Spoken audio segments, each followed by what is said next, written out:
제가 고해수학 연구가 처음이라서 저에 대한 간단한 소개를 먼저 드린 다음에 발표를 시작드리겠습니다.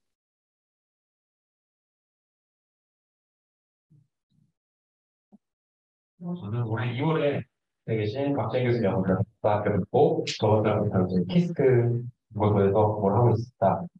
제가 주로 다뤘던 로봇은 이제 모바일 인플레이터나 올타임과 같이 자이버 높은 시간 시스템을 다뤘고요. 이러한 로봇을 활용해서 전시 제어와 정보 계획을 연구를 했습니다.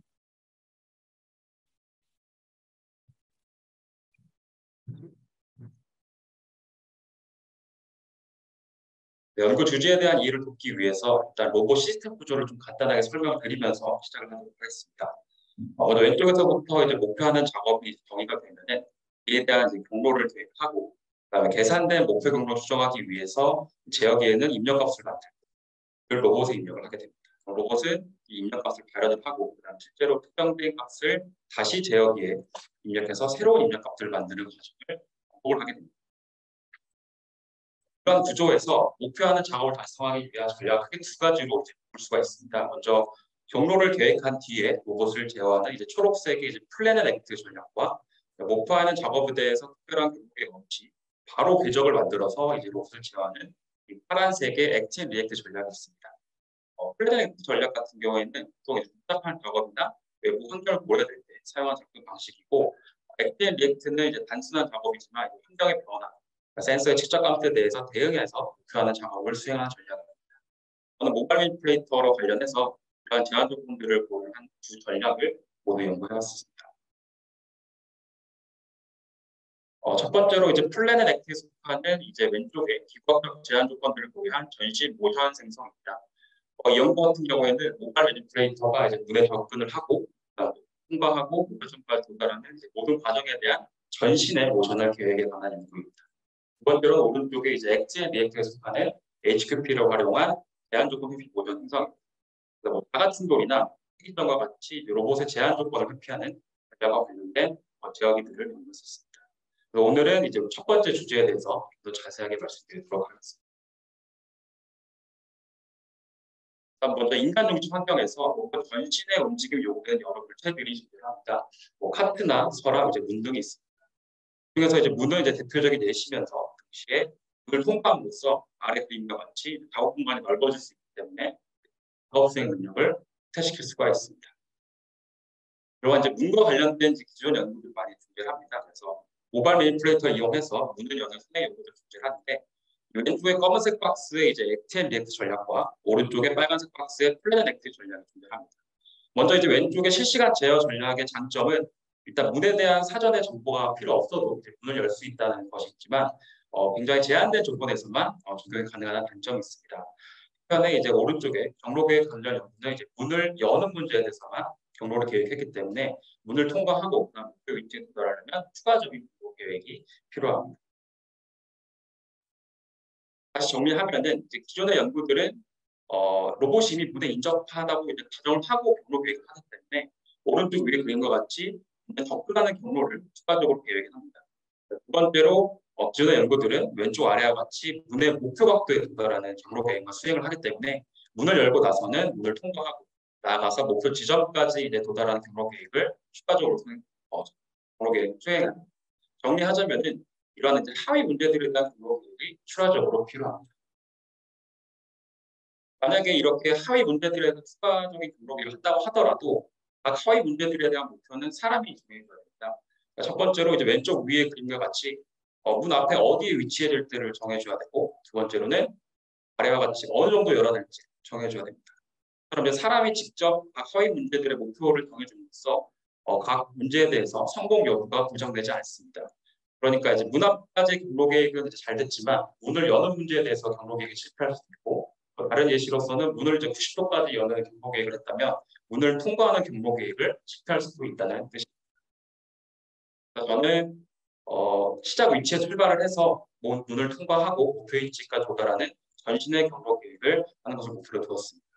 문 열기와 관련된 모든 하위 문제를 단일 문제로 설계를 해서 전체 경로 계획을 수행을 했습니다. 일단 제 알고리즘은 두 단계로 나눠서 진행을 하게 됩니다. 첫 번째로 왼쪽 그림에서 시작 위치, 목표 위치, 환경 등의 정보를 입력하게 되면 모바일 로봇의 위치 경로와 문의 각도 경로 계획을 수행을 합니다. 여기서 이제 가운데 그림에서 문의 손잡이가 팔의 작업 공간 안에 항상 들어오도록 고려합니다. 또 가운데 그림에서 파란색 점선의 원이 결론적으로는 로봇 팔의 작업 공간 범위가 되겠습니다. 이 안에 문의 손잡이가 들어오도록 고려했습니다. 그리고 경로 계획은 그래프 탐색 방법을 활용하였습니다. 다음으로는 이제 스텝 2입니다. 그래서 앞서 구한 모바일 로봇의 위치와 문의 각도를 알게 되면 문의 손잡이 위치를 계산 가능하기 때문에 두 번째 단계에서 문을 열고 닫는 팔의 관절 위치 경로를 역기구학을 이용해서 구하였습니다. 이제 첫 번째 단계에 대해서 조금 설명드리겠습니다. 모바일 로봇의 위치 경로와 문의 각도 경로를 계획하는 것인데 그래프 탐색 방법을 사용하였습니다. 기본적으로 그래프 탐색 방법의 목표는 어떠한 목표한 상태에 도달하는 최소 비용의 경로를 계산하는 것입니다.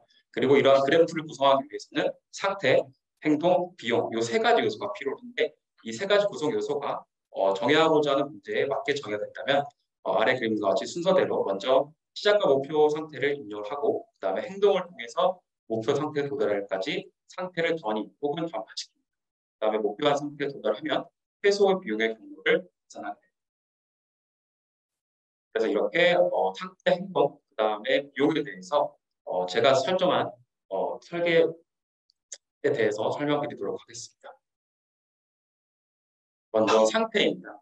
일단 상태는 저는 4차원으로 설계를 하였고 처음 3개의 변수는 이제 모바일 로봇의 자세를 나타냅니다. 마지막 정수 변수는 에어리어 인디케이터라고 정의하고 문과의 상대적인 위치에 따라서 다른 값을 가져있습니다. 그래서 아래 그림에서 모바일 로봇의 위치가 제일 왼쪽에서부터 문에 접근하는 중일 때는 A를 0으로 정의하고 그다음 로봇이 문의 바깥쪽에 위치할 때는 A를 1로 그다음 문의 안쪽에 위치하고 문턱을 넘기 전에 때는 A를 2로 그다음 문턱을 지나간 뒤에는 A를 3으로 마지막으로는 문을 닫고 그다음 목표 위치에 도달하는 중일 때는 A를 4로 정의하게 됩니다. 구성된 에어리어 인디케이터는 다음의 특징을 갖습니다. 먼저 A 값의 변함에 따라서 로봇이 문에 접근하고 열고 닫고 그 위치에 도달하는 과정을 표현할 수가 있고 당기는 문뿐만 아니라 미는 문을 통과하는 과정까지도 표현을 할 수가 있습니다. 다음으로는 이 에어리어 인디케이터를 어떻게 계산하는지를 좀 더 자세히 설명드리겠습니다.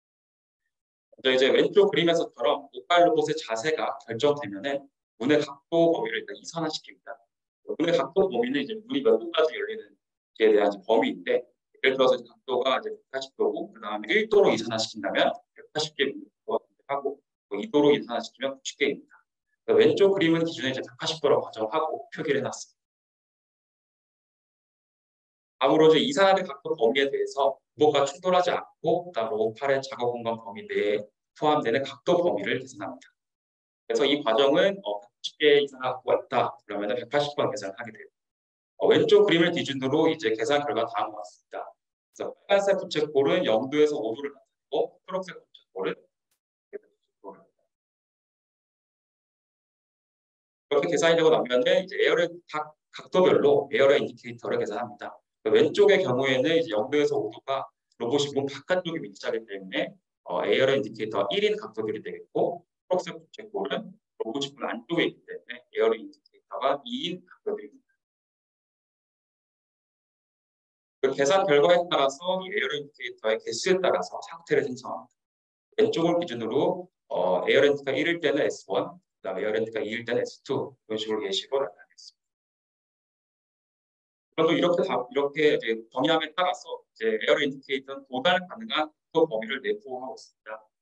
S1 같은 경우에는 이제 각도 범위가 0도에서 5도를 하나의 정수의 1로 나타내고 S2는 60도에서 70도의 각도 범위를 하나의 정수의 2로 나타낼 수 있습니다. 이렇게 되면 차원의 복잡함을 좀 감소시킬 수가 있습니다. 만약에 이제 문의 각도를 상태 변수에 직접 포함시킨다면은 이 경우에는 이제 15개의 상태가 생성이 되게 됩니다. 이렇게 되면 이제 모바일 위치가 동일함에도 문의 각도가 이제 상태에 따라서 생성되기 때문에 그 수가 이제 기하급수로 많아지게 됩니다. 따라서 이제 계산의 효율성을 가져갈 수 있습니다. 다음으로는 행동 액션입니다. 일단 행동은 이제 상태 간의 이동을 정의하는데 에어리어 인디케이터는 모바일 로봇의 자세에 따라서 결정되는 변수이기 때문에 에어리어 인디케이터 자체에 대한 행동을 정의하지 않고 모바일 로봇의 자세에 대한 액션만 정의합니다. 아래 그림은 예시로 나타내었는데 모바일 로봇 상태에 따라서 다양한 액션들을 정의할 수 있고 아래 그림의 예시는 12개의 액션을 극적화해서 나타내었습니다. 다음으로 상태 간의 정의입니다. 액션을 통해서 다음의 상태가 이제 무조건 정의될 수 있는 것은 아닙니다. 특히 이제 문을 열고 통과할 때는 왼쪽 그림에서 현재 상태 S0와 그다음에 액션을 통해서 생성된 다음의 상태 S1에 대해서 도달 가능한 문의 각도가 서로 겹쳐야 됩니다. 그림에서는 이를 파란색에 나타내었습니다. 따라서 이전 상태에서 이제 내포된 문의 각도들과 서로 겹친 상태들만 다음의 상태로 인정하게 됩니다. 다음으로 이제 비용입니다. 저는 비용을 이제 세 가지 텀으로 이제 구성을 하였습니다. 그래서 크게 C 액션, C 맵, C 도어라고 정의했고 첫 번째로 이제 C 액션 같은 경우에는 모바일 로봇이 이제 자세 이동에 따라서 드는 비용입니다. 그래서 이동 거리에 비례하게 저는 이제 설정을 하였습니다.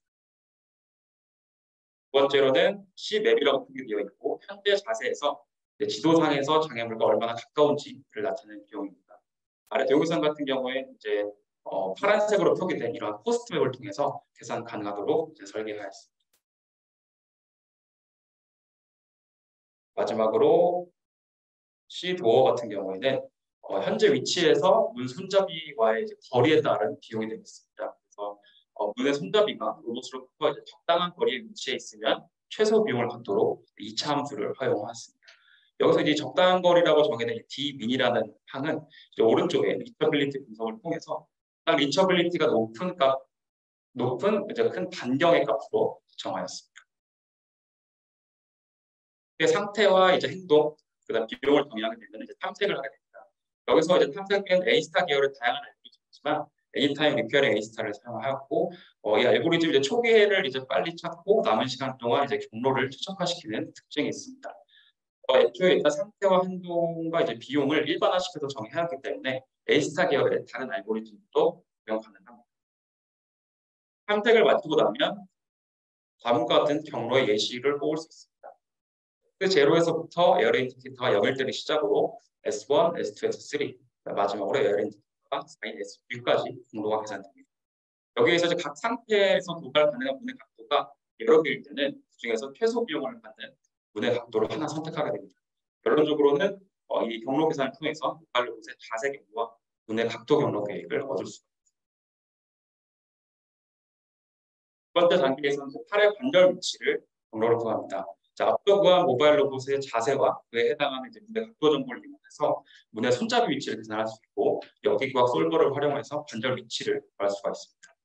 추가적으로 이제 문을 열다가 손잡이 위치를 이제 안쪽에서 바깥쪽으로서 안쪽으로 바뀔 때는 기존의 이제 샘플링 베이스드 모션 플래너를 활용을 해서 경로를 이제 다음으로는 시뮬레이션 결과입니다. 여기서 이제 시뮬레이션에서는 빨간색 원이 그 위치가 되겠습니다. 왼쪽은 당기는 문, 오른쪽은 미는 문에 대한 결과입니다. 문에 접근해서 열고 지나가서 닫고 경로 계산 시간은 당기는 문은 4.5초, 미는 문은 0.5초.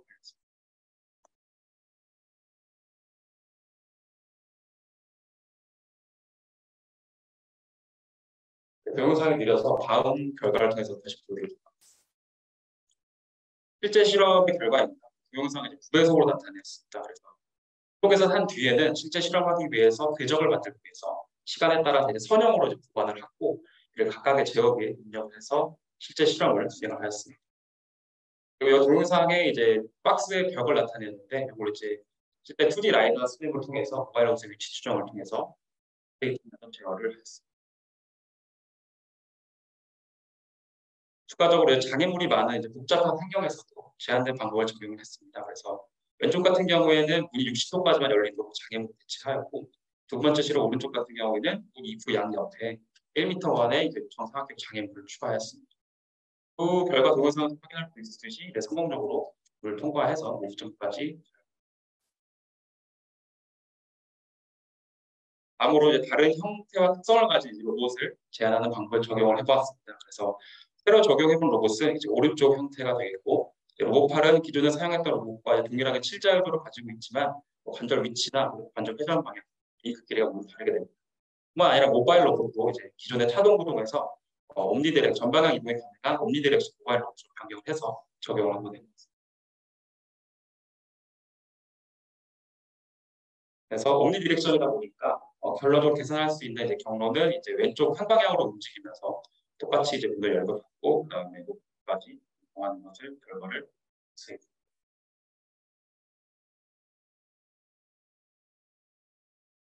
네, 발표는 여기까지. 감사합니다.